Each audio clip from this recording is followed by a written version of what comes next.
샬롬 샬롬 샬롬 샬롬. 하나님 사랑합니다. 여러분 주 안에서 사랑합니다.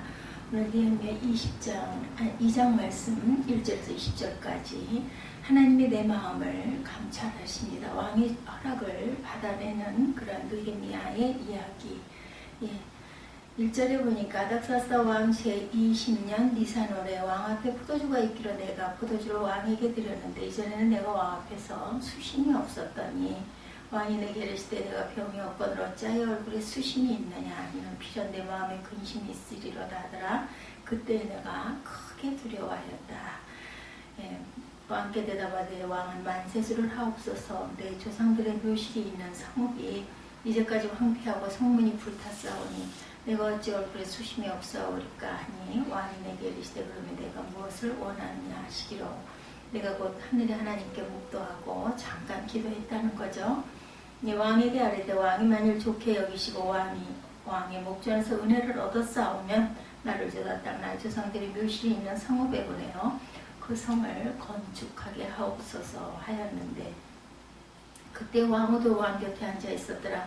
왕이 내게 이르시되 내가 몇 날로 다녀올 길이며 어느 때 돌아오겠느냐 하고 왕이 나를 보내기를 좋게 여기시기로 내가 기한을 정하고 내가 또 왕에게 아뢰되 왕이 만일 좋게 여기시거든 강서쪽 총독들에게 내리시는 조서를 내게 주사 그들이 나를 용납하여 유다에 들어가기까지 통과하게 해주십시오. 또 이거 원하는 게 또 있죠. 유다를 잘 들어갈 수 있게 그 힘을 달라. 또 왕의 삼림감독 아삽에게 조서를 내리사 그가 성전에 속한 영문의 문과 성곽과 내가 들어갈 집을 위하여 들보로 쓸 제목을 내게 주게 하옵소서 하매 내가 하나님의 선한 손이 나를 도우심으로 왕이 허락하겠다. 하나님의 선한 손이 도와서 왕이 허락을 했다고 합니다. 제목도 부탁하죠.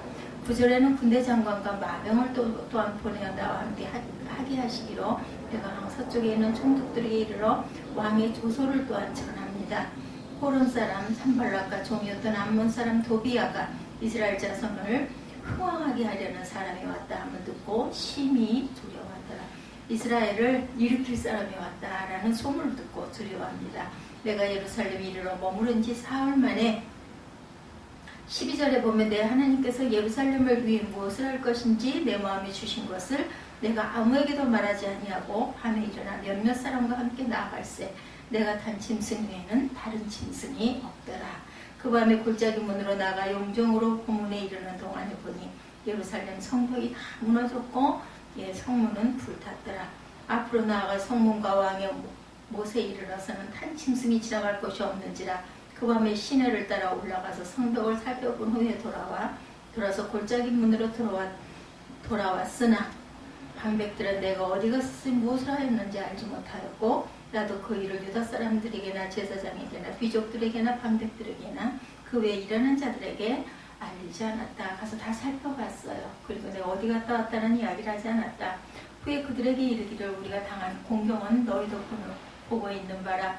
예루살렘이 황폐하고 성문이 불탔으니 예루살렘 성을 건축하여 다시 수십지를 당하지 말자 하고 또 그들에게 하나님의 선한 손이 나를 도우신 일과 왕이 내게 이른 말씀을 전하였더니 그들의 말이 일어나 건축하자 하고 모두 힘을 내어 이 선한 일을 하려 하매 모든 사람들이 같이 이제 성을 건축합시다. 또 아닥사스다 왕이 그만큼 허락을 했으면 정말 이제는 누구도 우리를 막지 못할 테니 건축합시다. 호론 사람 산발락과 종이었던 암몬 사람 도비아와 아라비아 사람 게셈이 이 말을 듣고 우리를 업신여기고 우리를 비웃어 이르되 너희가 하는 일이 무엇이냐 너희가 왕을 배반하고자 하느냐 하기로 내가 그들에게 대답하여 이르되 하늘의 하나님이 우리를 형통하게 하시리니 그의 종들인 우리가 일어나 건축하려니와 오직 너희에게는 예루살렘에서 아무 기업도 없고 권리도 없고 기업되는 바도 없다 하였느니라. 너희는 아무 주권도 없다. 하나님이 우리에게 이 성전을 그리고 성문을 다시 건축하라고 하였고 너희에게는 아무런 기업된 바도 하나님께 기업된 바도 없다라고 이렇게 담대하게 이야기했는데 그 내용이 1절에서 20절까지의 내용이죠. 이 세상에 사는 모든 사람은 사는 위치와 시기가 각각 다르죠. 환경이 다르고 누림이 다르고 소원과 또한 목적도 다릅니다. 그렇지만 아무리 다 다르다 할지라도 예, 땅 위의 것인가 하늘의 것인가 이 차이, 이 두 가지로 나뉩니다. 영적인 것이냐 아니면 세상적인 것이냐 쉬운 얘기로 그렇죠. 여기서 아무리 자기가 처해 있는 환경과 처소와 직위와 위치가 다르다 할지라도 하나님의 택한 성도의 소원과 그 느낌은 세상 사람들과는 전혀 다르다는 것을 우리가 깨달을 수가 있습니다. 느헤미야의 얼굴에 수심이 가득했던 오늘 그 1절에 1, 2, 3절에 나오죠.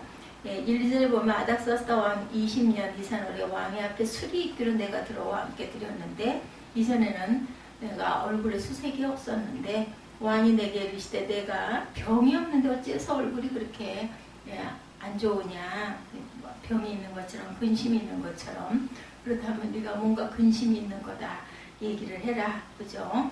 그때 어떻게 했어요? 느헤미야가 크게 두려워합니다. 이전에는 내가 왕의 앞에서 수색이 없었던 이 소식을 듣기 이전에는 느헤미야가 마음에 근심 걱정이 없었을까? 느헤미야의 자리는 모든 사람들이 굉장히 부러워하는 그러한 자리이고 생활이었습니다. 포로로 잡혀온 유다 사람들이 보기에도 그렇지만 바벨론 사람들이 볼 때에도 느헤미야의 자리는 정말 탐이 나는 그러한 높은 자리. 왕궁에서 왕의 술 맡은 관원이라면 왕의 생명과 왕의 기분을 보호 관리하는 직책에 있었죠.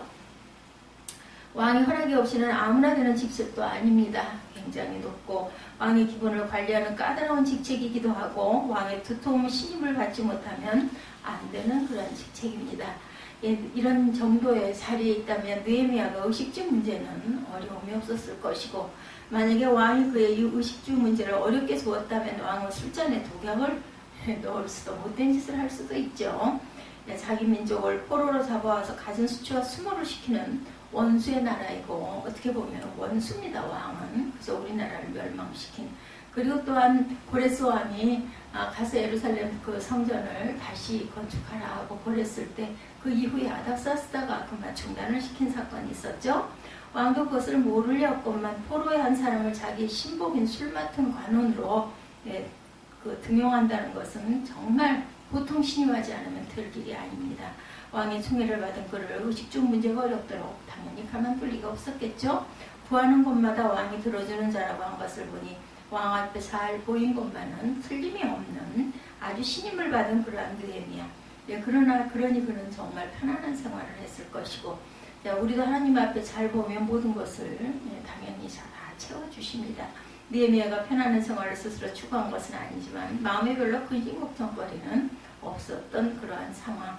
왜 그런가 하니 의식주 문제가 해결이 되었기 때문에 근심 걱정거리가 없다가 아니라 포로 귀환이 이루어지니 하나님의 선문으로 또한 기쁜 일이죠. 더 기쁜 것은 제1차 스룹바벨의 인도로 성전의 기초를 닦고 제2차는 에스라의 인도로 성전 완공을 하니 기쁜 일이고 마음이 놓이는 그러한 일을 하는 중이었습니다. 그런데 마음에 큰 자극을 받습니다. 남은 자가 큰 환난을 만나고 능욕을 받고 예루살렘은 회파되고 성문들은 다시 불탔다라는 거죠. 일반적으로 누구든지 자기 부모 형제가 있는 고향 땅에서 그런 일이 일어났다고 하면 다들 염려합니다. 마음에 근심을 하죠. 갈 수 있으면 다행인데 갈 수 없을 때 더더군다나 안타깝습니다. 만일에 그런 소식을 듣고도 마음이 아무렇지도 않다면 그것은 같은 동족이 아닙니다. 아니면 정말 아주 피도 눈물도 없는 나만 잘 살면 돼야 하는 요즘엔 또 그런 사람들도 많아요. 그렇죠? 근데 이 시대만 해도 또 우리의 그 20, 30년 전만 해도 정말 고향을 소중하게 여기고 그리워했습니다. 지금도 물론 그래서 명절 때 되면 1년에 한두 번 고향을 향해서 귀성 차들이 이렇게 도로가 막힐 정도로 그렇게 가기도 합니다. 이 자극을 누가 주었느냐면 형제 중 하나님과 두 사람의 무명의 성도 이들은 예루살렘에 가서 직접 보고 가감없이 본 대로 이야기를 전하죠. 일반 불신계적으로 볼 때 정치적 이념이 달라서 국가와 국가끼리 원수와 대적이 됩니다. 서로가 각국의 이익을 추구하기도 하죠. 하나님께서 모든 면이 능력적, 실력적 면에서 당신과 대등한 원수가 있을까? 그러나 실력은 있더라도 원수처럼 보이는 것은 있습니다. 그것은 상대가 싸우다가 자기 주장을 세우고 구원운동을 회방하고 방해할 때 끔적으로 보이죠. 성도인 내가 나와 똑같은 대등한 위치로 올려놓고 원수로 보는 게 아니라 이런 면으로 볼 때 영적인 면에서 원수, 대적이 됩니다. 이 원수는 눈에 보이는 원수가 아니고 영적인 신앙면에서 또한 그렇죠. 환난도 눈에 보이는 환난이 아닙니다. 육의 환난은 간격적인 것이기 때문에 누구나 다 알 수 있지만 내가 볼 수 있는 거죠. 가시적인 것입니다. 이 영적인 환난은 육신이 잘 살고 못 살고와는 관계가 없어요. 오히려 육신적으로 더 잘 살 때 있을 수도 있습니다. 특히 거짓 종교운동가들이 고개를 들고 일어날 때 그 영적으로 아주 더 위험한 그런 때, 오늘날과 같은 때 아닐까 싶습니다. 남은 자가 큰 환난을 만나고 능욕을 받고 예루살렘 성은 회파되고 성문은 다 불탔다. 영적인 이 장면을 마지막 때 살고 있는 우리 성도들을 볼 수 있어야 하고 느낄 줄 또한 알아야 합니다. 진리가 비진리에게 무시당하고 조롱을 받고 교회의 본질에 대한 목적성은 허물어지고 구원활동의 기회는 전부 가견적이고 불붙는 속으로 들어갈 것들, 그렇기 때문에 다 불타 없어지죠. 느헤미야가 비록 이국 땅의 왕 앞에 술을 따르는 심부름을 하지만 그 일이 어찌 마음에 아무렇지도 않을 리가 없습니다. 환경의 강권에 의해서 일을 하고는 있지만 예루살렘 자기의 고향, 그 시절에, 그 시대에, 그죠? 2000년도 훨씬 넘은 시대, 그리워하는 마음은 당연하죠. 그래서 그를 누군가가 좀 위로해주고, 또한 마음에 어떤 그 소망을 심어주는 것이 굉장히 중요합니다. 이런 느헤미야가 예루살렘 소식을 묻는 것은 왜 물었을까요? 너무나 궁금하고 그리워서 물었겠죠? 예루살렘이 불탔나 보다, 내 백성들의 능욕을 당하고 환난을 만났나 보다. 그런가 보다가 아닙니다. 엄청난 자극을 받습니다. 아무리 성도들이라 할지라도 영적인 민감성에 둔감하는 자기 백성이 영적인 신앙 상태가 환난을 당하고 있는 건지 아닌지 이것도 모릅니다. 육의 부여와 그 조건에 마음이 길어지고 살이 쪘으니 이것이 믿음의 대가로 오는 하나님의 축복이고 신앙활동의 대가로만 보고 있는 거죠. 느헤미야는 소식을 듣고 자극을 받고 얼굴에는 수심이 잠깁니다. 근데 왜 다른 사람들은 같은 이스라엘 동족이면서도 자극을 못 받았을까? 느헤미야는 몸은 포로로 있지만 마음은 예루살렘, 마음의 초점이 항상 자기의 나라에 가 있죠. 다른 사람들은 예루살렘과 마음이 머니 몸도 멀고 느헤미야에게 성령의 감동이 임하는 것은 당연한 겁니다. 느헤미야가 왜 수심이었을까? 소식을 듣고 잘 먹고 잘 살려고 수심이 있는가? 아닙니다. 그죠? 내 나라, 내 고향이 또한 우리의 그 귀한 예루살렘 성이 다 불탔으니 어떻게 하면 좋을까? 도대체 일을 어떻게 할까? 이것이 가장 마음 고통거리였죠. 예루살렘에 가서 죽어올지 고생하다가 거지가 될지 안 가자니 양심이 찔리고 그래서 수심인가? 그것도 또한 육의 생각입니다. 요즘에 보면은 그러죠. 뭐 적당히 예배나 드리면 되지 뭘 그렇게까지 할 일은 아니다. 전부 다 육의 생각입니다. 자기가 옳다고 주장합니다. 열심히 봉사하고 열심히 물질적으로 헌신하는 사람들 보고 아니 뭐하러 그 짓을 해? 그렇게 꼭 해야 돼? 이런 얘기들을 많이 합니다. 그것은 아닌 거죠. 하나님의 마음에 감동을 주시니까 물질이 아깝지 않은 사람은 없습니다. 그래도 하나님께서 내가 이렇게 하라고 나한테 이렇게 건강한 몸을 주시고 직장을 주셨구나 이렇게 아는 사람들은 아까워하지 않고 그것을 하나님께 드리죠. 또 그 사람의 몫입니다. 그것을 아유 정말 잘한다 대단해 이렇게 생각하는 게 아니라 바보지 뭐 미련하지 뭐 아유 미쳤지 뭐 이런 생각하는 거 이거 육의 생각이죠. 사단이 주는 마음입니다. 이렇게 걱정하는 느헤미야가 아침 저녁 왕이 주는 그 밥이 목으로 기쁨으로 즐거움으로 맛있게 넘어가겠죠. 나를 그 일에 써주옵소서. 이것이 자기 백성을 사랑하는 동족이고 주님의 마음입니다. 왕이 묻습니다. 2절에서 3절에 보면 내게 이르시되 내가 병이 없거늘 어찌 얼굴에 수색이 있느냐. 이는 필연 내 마음에 근심이 있음이로다. 그때 내가 크게 두려워하여 왕께 대답하되 왕은 만세수를 하옵소서. 나의 10주의 묘실 있는 성문이 이제까지 황무하고 성문이 소화되었사오니 내가 어찌 얼굴에 수색이 없사오리까. 내가 얼굴에 웬 근심이냐. 평소에는 안 그러더니.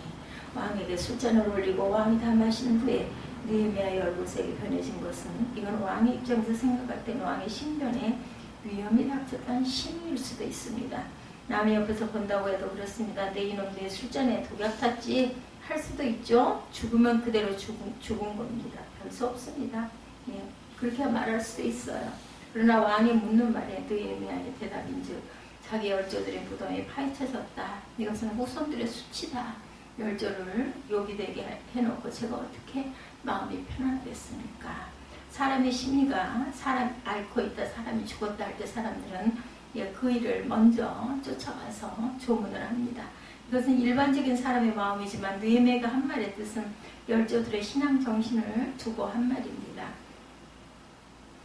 수치와 부끄러움에 대해 그냥 둘 수가 없다는 거죠. 가려줘야 되겠죠. 수치스럽고 부끄러워하면은 그것을 가려줘야 합니다. 정돈을 해줘야 됩니다. 내가 무엇을 원하느냐 4절입니다. 왕인에게 이르시되 그러면 내가 무엇을 원하느냐 하시기로 내가 곧 하늘의 하나님께 묵도했다. 잠깐 하나님 이걸 증거하겠습니다. 이런 마음이죠. 그리고 은혜를 얻어싸우면 나로 무엇을 하게 해달라. 완전히 자기 주권은 없고 타에게 주권이 있습니다. 나는 묘실 있는 성읍으로 보내달라. 그리고 기한을 정하고 강서편을 통과할 수 있는 조서를 얻고 오늘 내용이 그 내용이죠. 살림감독에게 제목을 얻을 수 있는 조서도 주시고 폐허가 된 예루살렘의 호위봉과 함께 그리고 권세와 권위가 있게 통과할 때 어려움 없이 통과하고 건설할 수 있는 증서들을 그 왕에게 부탁을 하죠. 조목조목 부탁을 하는 내용이 나타나 있습니다. 이방인들이 볼 때는 별것 아니라고 하지만 느헤미야에게는 아주 중요한 일입니다. 생명을 건일, 자기 생명 같은 건 아무것도 아니에요. 성전을 건축할 수 있느냐 없느냐 아주 대단한 아주 정말 중요한 관건입니다. 이것을 일반적인 측에서 볼 때 포로가 되어서 민족의 국가를 이렇게 대해준다는 것은 정말 말도 안 돼요. 생각할 수 없는 기적적인 사건들입니다. 더구나 느헤미야가 한 개인의 자격으로 부탁을 하죠. 개인적으로 볼 때 포로지만 그 사람 됨됨이가 마음에 들면 잘해줄 수도 있는 일이지만 이런 일은 흔한 일은 아닙니다.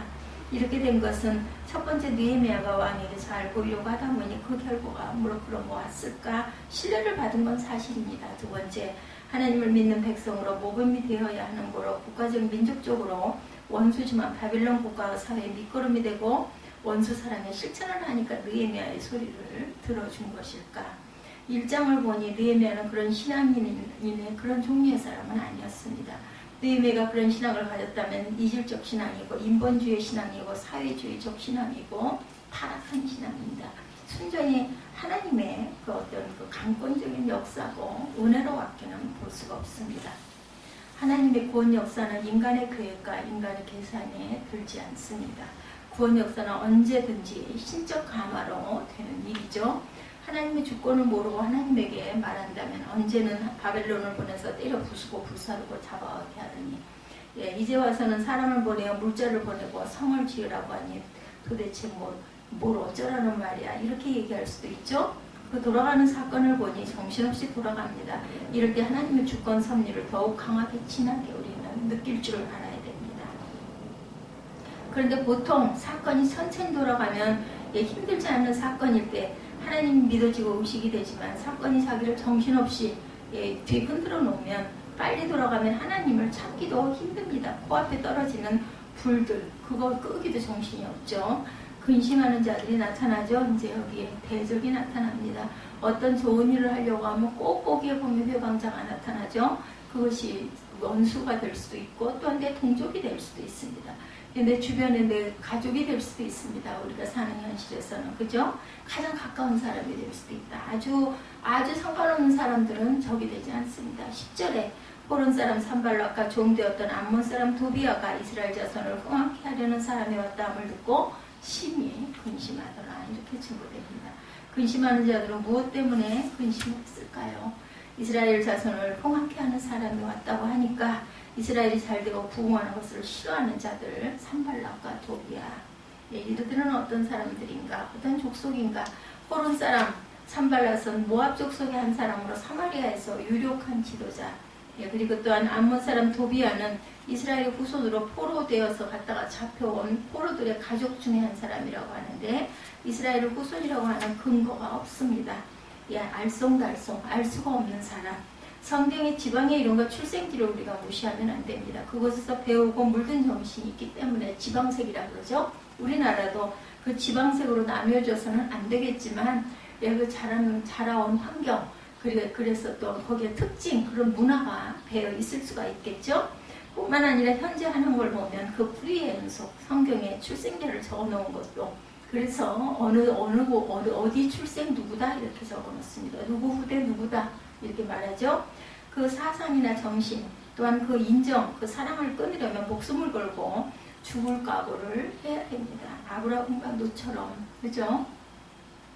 핍박자들은 언제든지 전혀 모르는 자들이 아니고 아주 가까운 사람들, 어떻게 하면 망하게 할까, 어떻게 하면 죽일까, 나와의 경쟁의 관계에 있는 사람들이 그렇게 가장 가까이, 너무 잘 아는 사람들이 이렇게 들고 일어나죠. 어떻게 하면 육이 좋도록 하고 어떻게 하면 육의 성공을 거둘까, 이게 세상 사람들의 방법이죠. 이스라엘이냐 이방인이냐, 영의 운동에 협조도 없고 영에 대한 걱정도 안 한다고 하면 그 자들은 이방인이나 이스라엘이냐, 이방인이죠, 당연히. 그럼 영을 위하다가 나의 직장, 나의 재산, 나의 목숨, 나의 장래가 손해가 나면 이 사람들은 이스라엘입니다. 믿음의 사람들, 믿음의 자손이라는 거죠. 믿음으로 나가다가 우리 집에 영하면 어떻게 하는 이 사람들은 세상 사람들입니다. 이스라엘이 부흥이 되면 우리 집에 망할 텐데, 영이 잘 되면 육은 망할 텐데 하는 이것은 육입니다. 이것이 산발락과 도비야, 바로 이 사람들이 그러한 사람들이다. 육의 사람들이죠. 예를 그리고 또한 그 이방인들입니다. 예루살렘 성벽을 돌아보죠. 와가지고 도착해서 밤에 아무도 모르게 11절에서 16절에 내가 예루살렘에 이르러 거한 지 3일에 내 하나님이 내 마음에 감화하사 예루살렘을 위하여 행하게 하신 일이 내가 아무 사람에게도 말하지 않고 비밀리에 밤에 일어나 두 사람과 함께 나아갈새 내가 탄 짐승에는 아무도 없거든. 아주 깊은 밤이란 뜻이죠. 그 밤에 골짜기 문으로 나가 영종으로 본문에 이르는 동안에 보니 예루살렘 성벽이 무너졌고 성문은 불탔더라. 그래서 앞으로 걸어갑니다. 성문과 왕의 못에 이르러는 탄 짐승이 지나가 길도 없다라는 거에 너무 황폐해서 그 밤에 시내를 쫓아 올라가 성벽을 살펴본 후에 돌이켜 골짜기 문으로 들어와 돌아옵니다. 걸어서 다녀왔겠죠. 방백들은 내가 어디 갔었으면 무엇을 하는지 아무도 몰랐고 나도 그 일을 유다 사람들에게나 제사장들에게나 귀인들에게나 방백들에게나 누구에게도 말하지 않았다. 예루살렘에 도착한 지 3일째 하나님께서 느헤미야의 마음을 감화시켜 주십니다. 오기 전에 바사에서 성령의 감화를 받고 예루살렘에 와서도 성령의 감화를 받습니다. 페르시아에서 왕 앞에서도 성령의 감화를 받은 거죠. 그리고 돌아와서도 성령의 감동과 인도하심을 받습니다. 바사에서 예루살렘에 오는 도중 진행 방향과 진행 활동도 당연히 성령께서 함께 하셨겠죠. 그런데 왜 또 본문에서 성령의 감화를 말하고 있는가? 그전에는 성령의 감화가 아니었을까? 아닙니다. 계속해서 성령의 인도를 받죠. 거룩한 도성을 건설하는 자는 하려고 출발하는 자는 출발한 자는 그 생각이 머물고 있는 자는 언제든지 성령의 감동을 하나님께서 쉽게 마음을 감동시켜 그 일을 하게 인도하십니다. 다시 말해서 하나님의 성령의 감화 감동을 쉽게 받을 수 있도록 영적으로 깨어 있습니다. 민감해져 있죠. 그렇기 때문에 잠깐 묵도했다, 잠깐 기도했다, 화살기도 어제도 제가 말씀드렸지만 하나님 저 이거 증거합니다. 이런 마음, 하나님께 의뢰하는 마음이 자연으로, 왜냐하면 그것을 소원하고 있었기 때문에, 노심초사하고 있었기 때문에 온전히 생각은 다 그 생각으로 가 있죠. 다시 하나님의 성령의 감동을 입는다는 것은 정말 항상 하나님께서 지키고 붙들고 계신다. 밤낮에 상관없이 성령의 감화가 왔을 때 그것은 바로 시행해야 될 거죠. 시간을 미루면 안 됩니다. 그 마음이 오면 바로 행해야 됩니다. 이삭을 모리아산에 바쳐라. 아브라함은 아침 일찍 즉시 길을 떠나고 순종하죠. 하루 이틀 생각해보지 않습니다. 아무도 모르게 합니다. 12절에 보면 내 하나님이 내 마음을 감화하사 예루살렘을 위하여 행하게 하신 일을 내가 아무 사람에게도 말하지 아니하고 밤에 일어나 두어 사람과 함께 나갈새 내가 탄 짐승 외에는 다른 짐승이 없더라. 성령의 감화를 갖고 관찰하는 것은 떠들어대면서 해서는 안 된다. 뿐만 아니라 하나님의 택한 거룩한 도성에 허물어진 것을 걱정하는 자가 잠이 올 리가 없습니다. 관심이 없는 자는 걱정도 없습니다. 일반인들과 똑같이 먹고 사는 데만 연연합니다. 밤중에 영구 관찰하여 보니 듣던 바대로 예루살렘 성벽이 다 무너져 길을 막아놓고 성문은 불타고 아예 길도 없어져서 말이 지나갈 길도 없었다. 벽이 무너지면, 그렇죠, 뭔가가 와르르 무너지면 있던 길들이 그냥 다 그것들이 쌓여가지고 길이 흐직도 없이 없어집니다. 성안이 보호가 안 됩니다. 뿐만 아니라 여우 고슴도치 올빼미들이 마음대로 드나들고 그들의 집이 됩니다. 아주 완전히 폐허의 상태가 되죠. 또한 느헤미야의 공고로 백성들이 일어나죠. 17절에 후에 저희에게 이르기를 우리의 당한 공경은 너희도 목도하는 바라. 보면 너희도 알겠지입니다. 예루살렘이 황무하고 성문이 소화되었으니 예루살렘 성을 중건하여 다시 수치를 받지 말자. 이런 그 창피한 꼴을 보이지 말자라는 거죠. 예루살렘 성들이 허물어지고 성문이 불타고 파괴가 된 것은 이스라엘의 수치다. 왜 수치냐? 야훼 하나님을 믿고 하나님의 선민 택한 백성, 더구나 약속의 땅, 역대 신앙의 조상들이 이름을 날리던 영광스러운 예루살렘 성인데 오늘날 허물어진 그 폐허를 이방인들이 구경을 할 때 입을 비쩍이며 하나님이 어디 있냐? 너희 하나님이 뭐가 살아있냐? 죽었지. 이렇게 하나님이 모욕을 당한다. 그렇게 영광을 가린다는 거죠. 야훼 하나님 이름이 짓밟히고 그 백성이 당연히 짓밟히고 천국의 주인공들이 짓밟히고 세상에서의 주역이 될 자들이 짓밟히고 세상의 복의 기관들이 짓밟힌다는 것은 세상 창조의 제1목적물인 구원의 대상자들이 짓밟히고 무시당한다는 것. 큰 수치고 부끄러움이다. 모든 만물이 통곡을 한다. 하나님의 백성들이 자기와 자기 집과 자기의 백성과 자기의 나라의 수치심이 무언지 아는 사람은 느헤미야의 권고를 듣고 모르는 자는 느헤미야의 권고를 듣지 않습니다. 오늘날 신앙적 영적 면에서 기독교와 이방 종교, 성도와 이방인, 교회와 세상, 세상과 천국, 성령과 악령, 선과 악 모든 면에서 벽이 허물어진 것. 그 상태는 아닐까 우리가 한번 곰곰이 정말 깊이 그리고 심각하게 생각해 봐야 할 필요가 있습니다. 분명히 무형적이지만 있어야 하고 보아야 할 거룩한 도성이 오늘날 교회 안에서 보이는가, 허물어졌는가. 이 예루살렘 성전처럼 이렇게 모든 게 다 무너져가지고 길도 없어진 것은 아닌가. 우리가 그것을 세우려고 항상 우리가 정말 눈동자같이 성전을 보호하려고 주목하고 신경을 쓰고 있는가. 이것을 아는 자는 느헤미야의 권고를 듣는 자들입니다. 비우는 자들이 생기죠. 19절에 호론 사람 산발락과 종이 되었던 암몬 사람 토비아와 아라비아 사람 게셈이 이 말을 듣고 우리를 역신여기고 비웃어 가르되 너희 하는 일이 무엇이냐? 왕을 배반하고자 하느냐? 네가 반역을 일으켜가지고 네가 왕이 되려고 여기로 온 게 아니냐?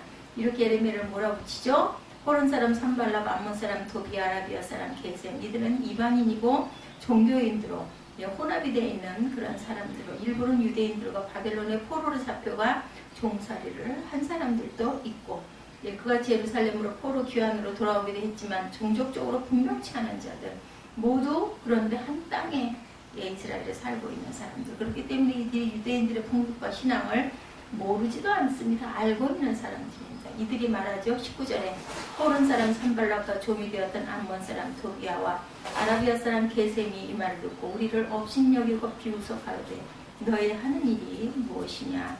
왕을 배반하고자 하냐 하기로 너희 하는 일이 무엇이냐? 왕을 배반하고자 하느냐? 이렇게 물어봅니다.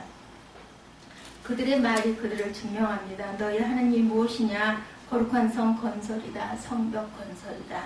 역사적으로 볼 때 이들이 몰라서 묻는 말이 아니고, 그런데 그들은 그런 것들 관심이 없습니다. 같이 협조하고 동참할 그런 의사가 없습니다. 자기가 할 일이 아니라는 거죠. 왕을 배반하고자 하느냐? 그들의 왕은 세상왕, 세상왕이 그들을 세웁니다. 아닥사스다 왕이죠. 고로 자기가 세운 왕에게 충성 봉사해야 되는 게 그들의 사명이다. 유대인들이 말합니다. 우리의 왕은 가이사밖에 없다. 왕이 딴 것이 아니다. 어떤 것에 통치를 받고 움직이는 것이고 나의 왕이다. 이렇게 힘 있는 자, 가진 자, 이게 다 우리의 왕이지. 무슨 예수가 왕이냐. 그럼 거지가 무슨 왕이냐. 뭣도 가진 게 없지 않느냐. 이런 이야기입니다. 곧 자기의 배경, 예수 외에 그 어떤 것이라도 이런 그 마음을 갖습니다. 20절에 내가 대답하여 가로되 하늘의 하나님이 우리로 형통케 하시리니 그의 종 우리가 일어나 건축하려니와 오직 너희는 예루살렘에서 아무 기업도 없고 권리도 없고 명목도 없다 하였느니라. 이들에게는 예루살렘에서 아무 기업도 권리도 그런 명목 이름이 기록될 부분도 없다. 너희는 아무것도 아니다. 이들은 신령한 세계와 신령한 은혜와 축복을 모르고 없는 자들, 세상적인 것들에만 눈이 밝은 그런 너희들 아니냐. 이들은 예수님과 같이 한 우리가 아니니 같은 일을 하면 안 된다. 노선과 계열이 본질이 아니다. 이런 이야기를 오늘 느헤미야 2장을 통해서 그 아닥사스다 왕의 그러한 허락을 받아내는 느헤미야, 그리고 그 허물어지고 황폐한 것을 너무너무 가슴 아파하면서 그것으로 자기는 잘 살고 잘 먹고 살 수 있었지만 자기 나라로 돌아가면서 왕에게 내가 돌아갈 수 있도록 허가를, 그리고 또한 제목을, 그리고 또한 그 힘을 주시옵소서, 그리고 사람을 함께 보내달라, 이렇게 해가지고 돌아가서 밤에 아무도 모르게 그 허물어진 성벽을, 허물어진 도성을, 불탄 성문을 사흘이 지난 다음에 바라보고 돌아와 백성들을 감화시켜서 다시 성전을 짓고 성벽을 바르고 그리고 성문을 다시 만드는 그런, 재건하는 그런 느헤미야의 마음. 우리는 느헤미야의 마음에서 이 세상을 살아가면서 영적인 것을 온전하게 바라볼 줄 알고 육적인 것을 죽이고 누릴 줄 아는 그런 은혜가 항상 느헤미야에게 함께했던 성령의 감동이 저와 여러분에게 함께 하시기를 주님의 이름으로 축복합니다. 기도하시겠습니다.